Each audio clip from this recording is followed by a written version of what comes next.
Some crimes are simply unforgivable. I think that Gertrude carved the words, "I am a prostitute and proud of it," in Sylvia's stomach because she was already planning to murder her. Welcome to WatchMojo.com, and today we're counting down our picks for the top 10 worst mothers in history. Before we begin, we publish new videos every day, so be sure to subscribe for more great content. For this list, we're looking at real-life mothers who did terrible and unthinkable things to their children. And I'm sorry. That's all I can say. And I ask him to forgive me. That's all I can tell you. Number 10. Susan Smith.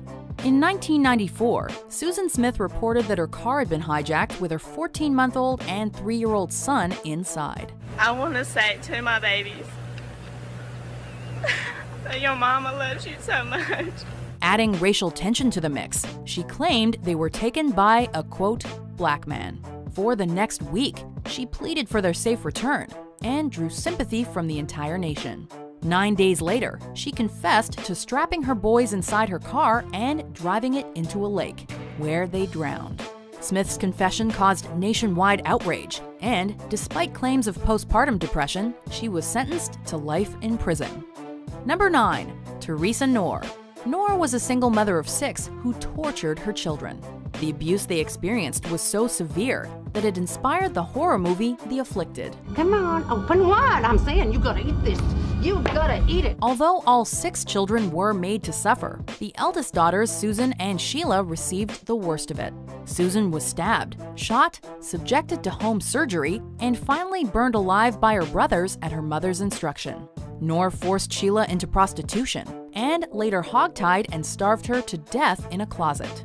Terry, Knorr's youngest daughter, eventually brought justice for her sisters when she escaped and alerted authorities. Knorr received 2 consecutive life sentences. Number 8. Mary Ann Cotton. A real-life 19th century Black widow, Cotton buried 3 husbands due to, quote, intestinal problems, which are now believed to have been arsenic poisoning. 11 of her children died of similarly suspect causes. The motive behind these murders? It would appear to be financial. She was big on collecting life insurance. Cotton got away with murder for 20 years until she made the mistake of complaining about her stepson to a parish official. When the healthy boy died less than a week later, an investigation was launched. Mary Ann Cotton was found guilty of murder and hanged for her crimes. Bind the legs, cap over her head, pull the lever, and down she'd go. Number 7. Claire Biggs. Claire Biggs was known to authorities and social workers.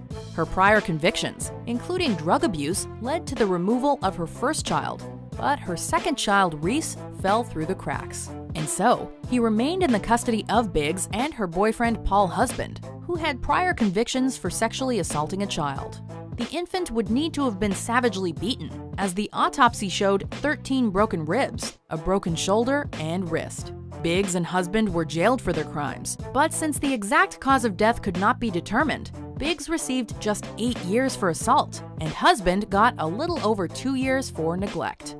Number 6. Stacey Parsons. But just because she's a mother doesn't mean she doesn't have the potential to kill him. Parsons' husband, Gary Wyatt, threatened her with divorce, and she retaliated by killing their 4-year-old daughter, Victoria.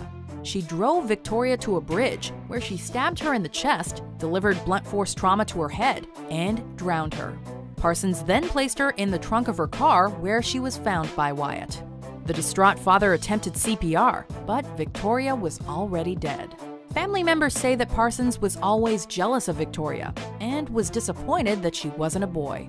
Parsons turned herself into police just hours after the murder.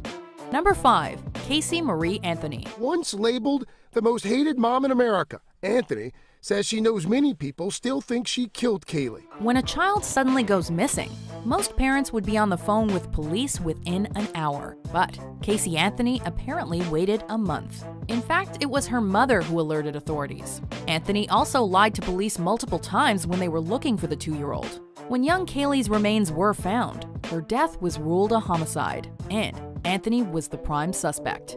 After a long and very public trial, however, there wasn't enough evidence to convict Anthony of the murder, and she went free in 2011.